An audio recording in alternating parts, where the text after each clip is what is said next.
Assalamualaikum warahmatullahi wabarakatuh. Sampurasun barudak anu balager wilujeng tepang deui sareng ibu dina materi nyarita hareupeun balarea atanapi anu sok disebat biantara teh. Jadi hidup dina materi ieu kedah tiasa ngidentifikasi teks biantara. Di dia aya 4 contoh ya. Nu kahiji mun nganjang ka Majalengka kawasana moal rea anu apal ka daerah Panjalina. Bubuhan tuda ieu daerah teh ade ka Cirebon.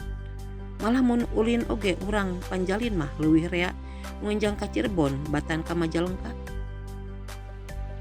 Jadi contoh kalimah kahiji.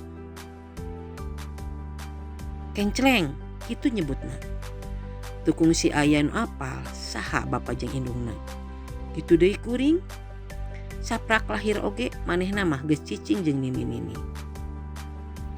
Terus di dia aya kalimah katilu. Bapak kali ibu hadirin sadaya anu dipihormat.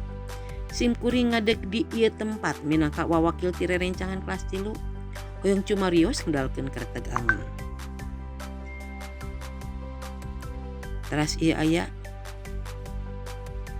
kalimah nu kaopat. Indonesia teh geus merdeka. Kusabab kitu urang minangka generasi ngora kudu ngajaga persatuan jeung kesatuan bangsa.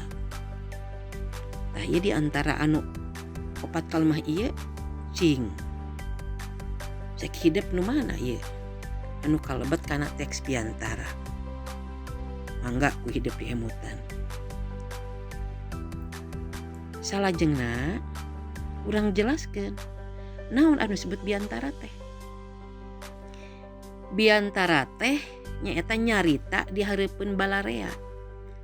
Kusabab nyaritana di hareupeun balarea atuh lebah nyarita oge kudu make adab.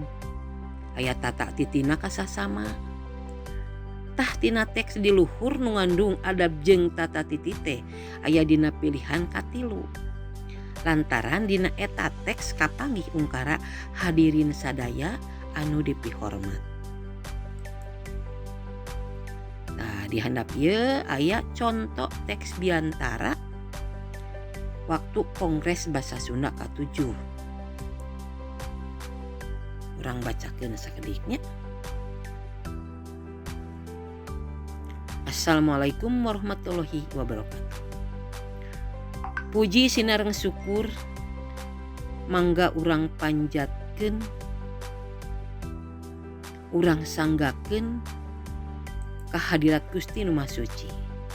Kulungsurna rahmat sareng kurnia anjeunna dina danget ieu Kongres Basa Sunda ke-7 tahun 1888 tiasa dikawitan saluyu sareng rarancang. Sim kuring nganuhunkeun kana ayana kapercantenan ti panitia Kabupaten Bogor pikeun dianggo tempat tumangsungna ieu kongres. Salajengna sim kuring teu hilap ngadugikeun wilujeng sumping ka sakumaha uleman sareng pamilon kongres.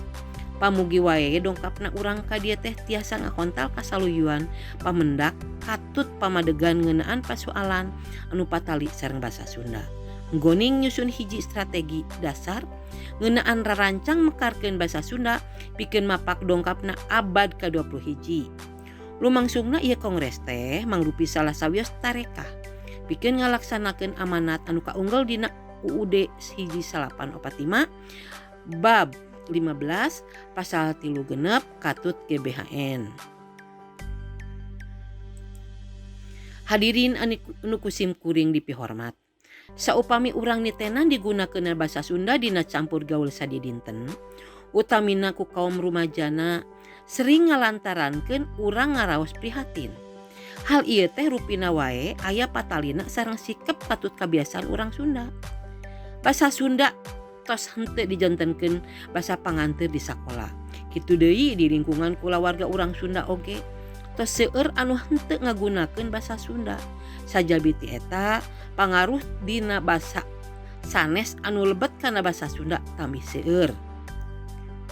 Ku jalaran eta simkuring gaduh pamadegan. Merenah pisan ieu kongres diayakeun ayeuna teh. Mangga urang sasarengan nungtik sareng nalungtik nggoni ngahontal hiji kasapukan anyar kanggo nyusun strategi dasar rarancang basa Sunda Imna Mayunan abad ke-21. Pamugi wae ieu kongres basa Sunda teh tiasa ngalahirkeun kaputusan-kaputusan anu mangpaat pikeun kamekaran basa Sunda anu diantawisna kanggo ngarojong pangwangunan budaya nasional. Wabillahi taufik wal hidayah.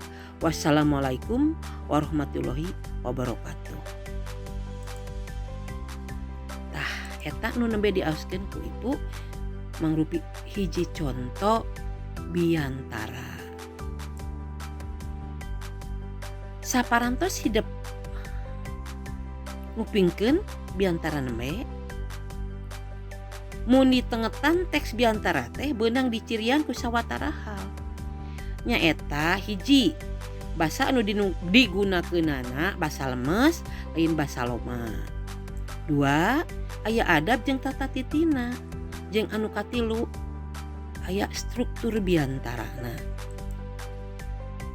Ungkara simkuring nganuhunkeun ngadugikeun wilujeng sumping kauleman sareng pamilon jeung hadirin anu ku simkuring dipihormat minangka ungkara jeung anu nembongkeun etika atau adab nyarita di hareupeun balarea. Saha wae anu nyaritana sanajan pajabat pamarentahan etika nyarita teh jadi salah saji syarat anu kudu aya. Etika nyarita teh nandakeun ngahormat jeung hargaan kahadirin anu sumping. Salajengna ibu bade nerangkeun ngeunaan bag-bagan biantara. Nu kahiji aya bubuka. Bubuka eusina matok kudu kitu, tapi umumna dina bubuka biantara teh sok aya hiji salam bubuka, 2 mukodimah muji ka Allah jeung sholawat ka Nabi Muhammad, 3 nepikeun panghormat ka hadirin, 4 nganuhunkeun kanu boga acara. Jadi hartina hidup bubuka kumaha wae carana nyarita nu penting aya 4 patokan anu nembe disebatkeun kedah aya dina bubuka. Nu kadua eusina.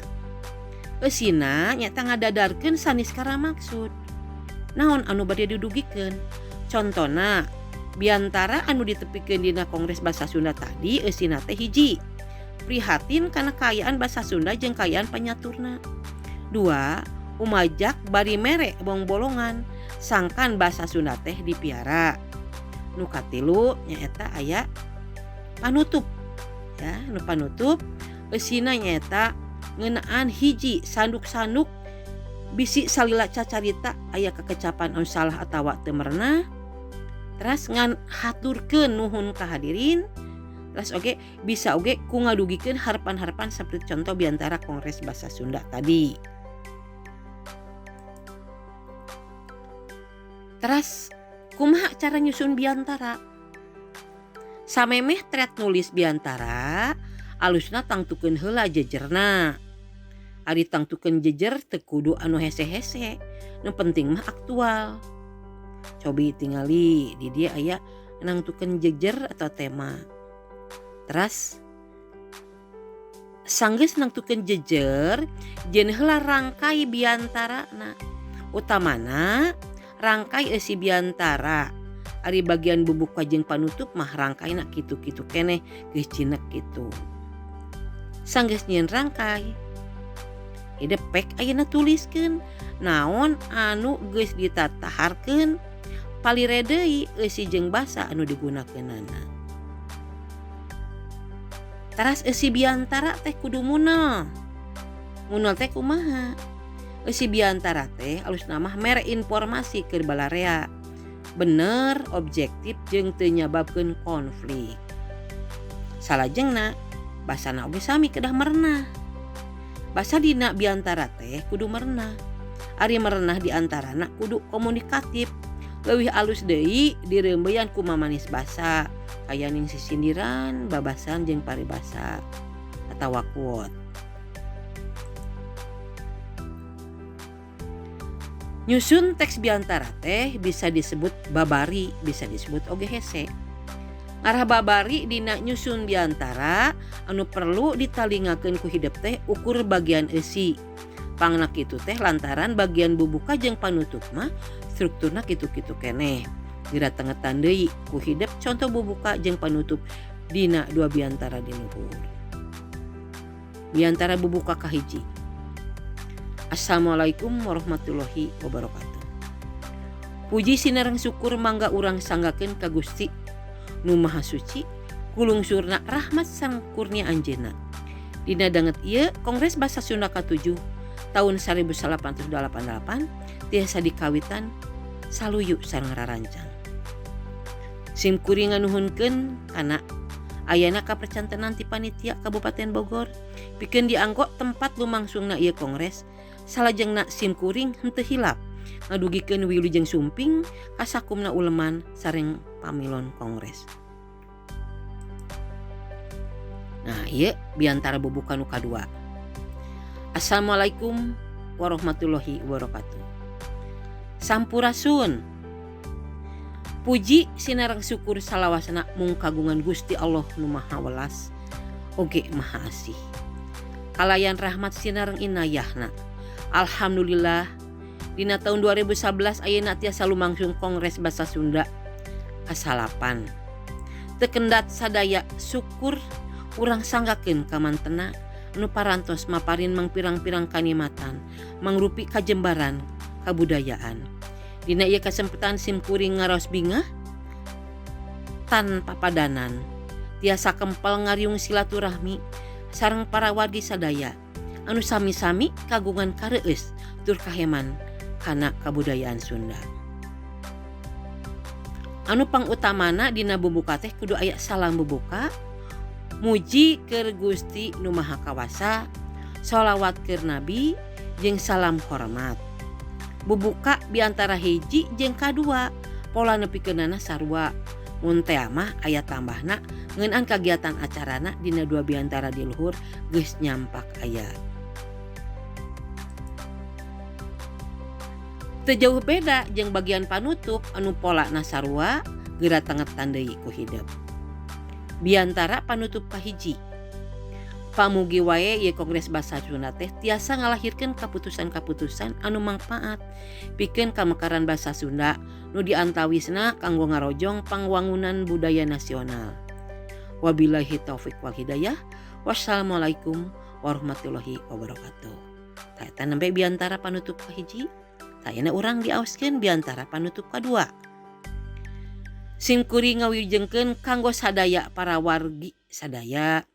Mudah-mudahan kagiatan kongres ieu bakal tiasa ngungkap rupa-rupa tarekah kumaha sangkan basa Sunda tetep dipika cinta, dipiara, tur dipake ku masyarakatna dina kahirupan sapopoe geusan mageuhan tatapakan kahirupan budaya Indonesia.